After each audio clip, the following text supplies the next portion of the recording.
Okay guys, rain, sleet, or snow, I am back with another crypto video. This first story here is a story about FTX, and apparently a lot of studios in Hollywood are looking to make TV series and movies out of, this whole FTX meltdown. That doesn't really surprise me, but the story starts, all the FTX films and TV series in production right now.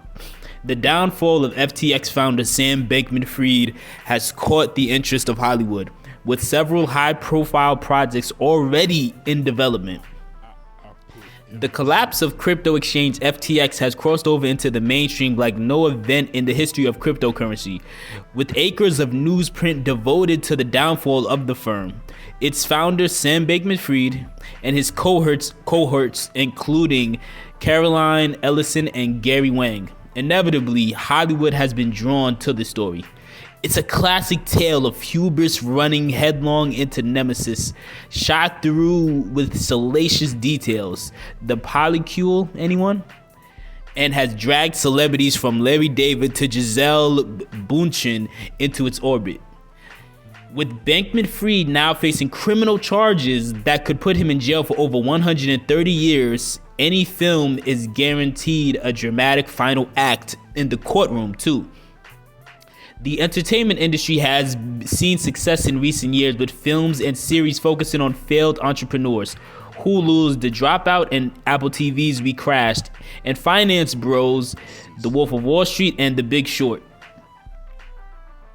With FTX, they have a story that sits at the intersection of the Venn diagram.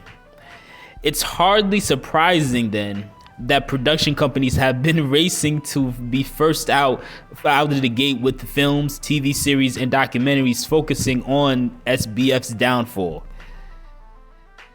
Of course, not all of these projects will make it onto the screen, with many of these sure to flounder in development hell. But it's safe to say that if you want to watch a film, series, or documentary about FTX in the next year or so, you'll have a bevy of choices. Probably the highest profile of all the FTX projects in development is the adaptation of Michael Lewis's upcoming book on Sam Bankman-Fried. The author of The Big Short, Moneyball, and Flash Boys spent 6 months traveling with and interviewing Sam Bankman-Fried, according to a letter circulated by his agency CAA. The collaboration appears to be continuing even after Bankman-Fried's arrest. With Lewis reportedly visiting the disgraced FTX mogul for several hours in January 2023. While Lewis's book was initially set to focus on Bankman-Fried's rapid rise to an embrace of effective altruism philosophy, the collapse of FTX provided a dramatic surprise ending to the story, according to the CAA agent Matthew Snyder. Snyder also flagged up the rivalry between Bankman-Fried and Binance CEO Changpeng CZ Zhao as a possible narrative thread in the book, with Lewis likening him to the Luke Skywalker and Darth Vader of crypto. According to a report in entertainment industry trade paper The Hollywood Reporter, Lewis has been pitching the film and TV rights to his books, with Apple nearing a deal in the mid-7-figure range. Per trade paper Deadline, other interested parties include Amazon Studios, Harry Potter producer David Heyman, and management company Sugar 23, which is reportedly acting on behalf of actor Josh Gad, who previously played Apple co-founder Steve Wozniak in the film Jobs. Deadline reports that The Big Short director Adam McKay might be involved with the project, while Netflix is also reported to be circling the title on behalf of the social network director David Fincher, who signed an executive 4-year deal with the streaming service in 2020. Amazon Studios has raced to its own FTX project into production, ordering a miniseries from Joe and Anthony Russo, the directors behind Marvel's last two Avengers films. Per film trade paper Variety, the Russo brothers will produce the 8-episode series through their production company ABGO and are in discussions to direct and executive produce. Based on insider reporting from multiple journalists who've covered the collapse of FTX, the series will be written by David Weil, whose previous credits include Amazon's Hunters and Solos, as well as Apple TV's Invasions. According to Variety, multiple Marvel actors have been in discussions about taking roles in the show, though casting details have yet to be revealed. In a statement, the Russo brothers described Sam Bankman-Fried as an extremely mysterious figure with complex and potentially dangerous motivations, who conducted one of the most brazen frauds ever committed. So yeah, that's just a quick excerpt of the article. Like the article still continues on, just naming like more and more companies and studios that are trying to race to get any sort of content out of this whole situation. You know, like a lot of people always say, you know, you should never let a good crisis go to waste. I guess that's really the biggest takeaway from like their approach to this right now. And of course, it's going to be definitely an interesting story. Like, I know for me, one of my favorite movies of recent years is the movie The Big Short, you know, which even they mentioned in this article. Like, that's one of my favorite movies. But of course, it was obviously a true story. And it was based on a very catastrophic event with the housing market literally crashing during the late 2000s. But just to watch it was just a fascinating thing. You know, it's just, you know, especially when you see similar patterns playing out in today. But you know, let me know what your thoughts are on the documentaries and the films, and who do you think will put it out first? Do you think Netflix is gonna do it? Do you think it's gonna be Hulu, HBO, Amazon Prime? Like, who? Let me know who you think is gonna be able to crank it out first. Next story here reads: crypto exchange Bittrex lays off 83 employees across most departments. The Seattle-based crypto exchange Bittrex joins the growing list of firms slicing down their headcounts over the past month. The U.S. cryptocurrency exchange Bittrex has laid off 83 employees out of its workforce, which about roughly 284 total people who work there, per Washington State employment data. A Bittrex spokesperson told the Crypt that the cuts will be felt across most departments at the company, and all impacted staff will receive 60 days of continued pay plus additional severance. The Seattle-based exchange has a daily volume of around $19,846,416 and is currently ranked 32 on CoinGecko's list of top crypto exchanges. Bittrex made headlines late last year for being on the receiving end of some of the largest fines received by a U.S. crypto exchange.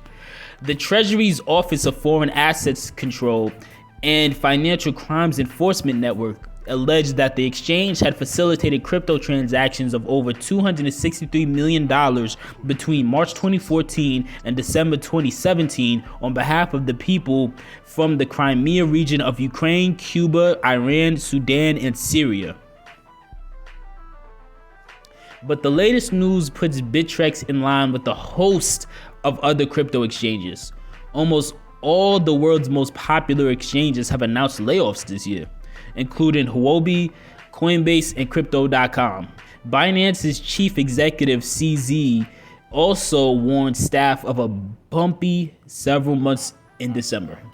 To speculate on if Bittrex is gonna just randomly be the next exchange to collapse, I mean, it's yet to be seen. Again, just because they make layoffs doesn't automatically mean that they're completely going under. They could still probably survive, but again, it's yet to be seen. It all depends on how much dirt they were doing as well, just like FTX and all these other exchanges. So let me know what your thoughts are on this as well. Like, do you think Bittrex is going to go under? Do you think this is just something minor? And how quickly do you think these 83 laid off employees will be able to get a new job? I believe most of them will be able to get something new very quickly. Obviously, we so often we hear about people in tech losing jobs, but they don't really talk much about the fact that a lot of these people, because of their skill set, they like very quickly just get rehired somewhere. Next story here is it's about the NFL and the upcoming Super Bowl this Sunday. By the way, I think the Chiefs are actually gonna beat the Philadelphia Eagles. That's what I think is gonna happen. Even though on paper I think the Eagles have a better roster right now, I still think the Chiefs are actually gonna come out and get a victory.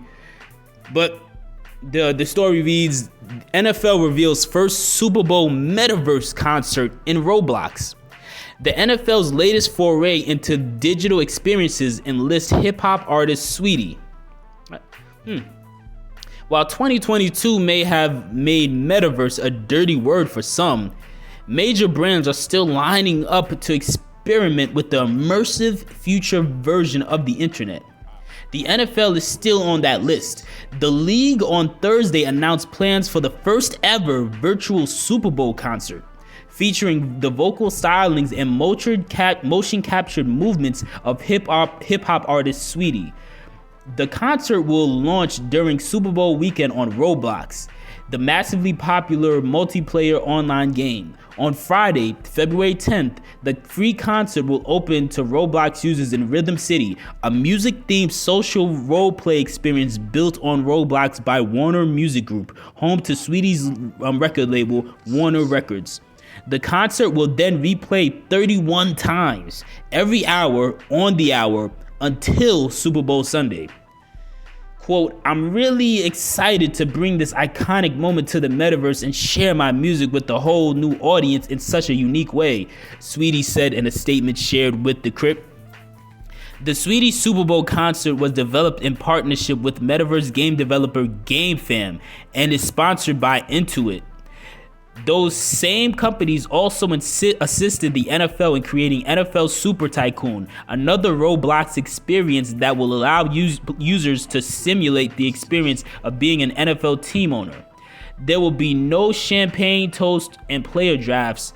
Users will navigate the experience by managing team cash flow, payroll, taxes, and customer acquisition with the assistance of Intuit products.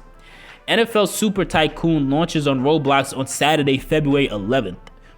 Roblox is not a Web3 game, meaning that it's not built around NFTs or other blockchain-based technologies. It's a traditional Web2 game built around user-generated content that some have described as proto-metaverse due to the closed nature of its ecosystem. Bonafide metaverses include the likes of Sandbox and Decentraland, platforms that emphasize their openness and interoperability and incorporate blockchain technology. What Roblox may lack in crypto authenticity, it makes up for in popularity. The platform claimed 57.8 million users as recent as September. That's compared to about 10,000 on Web3 native Decentraland. The NFL's experiments on Roblox appear to be one component of a larger metaverse push for the sports organization. Ed Kang, the NFL's VP of video gaming, described the virtual Super Bowl concert as an anchor entertainment event bringing fans together in the metaverse. The organization has previously dabbled in blockchain-based endeavors. NFL All Day, an NFT collectibles platform built on the Flow blockchain in partnership with Dapper Labs, opened to the public in August. The collection has generated over $70 million in sales, according to CryptoSlam. This football season, the NFL offered a commemorative NFT ticket stubs at over 100 games in partnership with Ticketmaster. Those NFTs were also minted on the Flow blockchain. So this is definitely an underrated story in my opinion. It's interesting from several aspects. Number one, it's definitely interesting that like Saweetie's team took this approach with trying to find a new way to market her, and as making her one of the earlier artists to actually embrace such a big metaverse experience. Obviously she was not going to be the first artist to do a metaverse concert, but I think this is definitely something on a massive scale, depending on how hard the NFL pushes it because of how popular the Super Bowl is in America. But it's also interesting to think what the NFL or other football leagues, because there are other football leagues, what they could do with something like this, right? Because recently, this year for the Pro Bowl, they decided to step away from the traditional Pro Bowl games because, I mean, it's a joke at this point. Nobody wants to watch it. It's just pretty boring. So they started to kind of do these like skills challenges similar to the NBA, and also similar to something that they used to do, many years ago.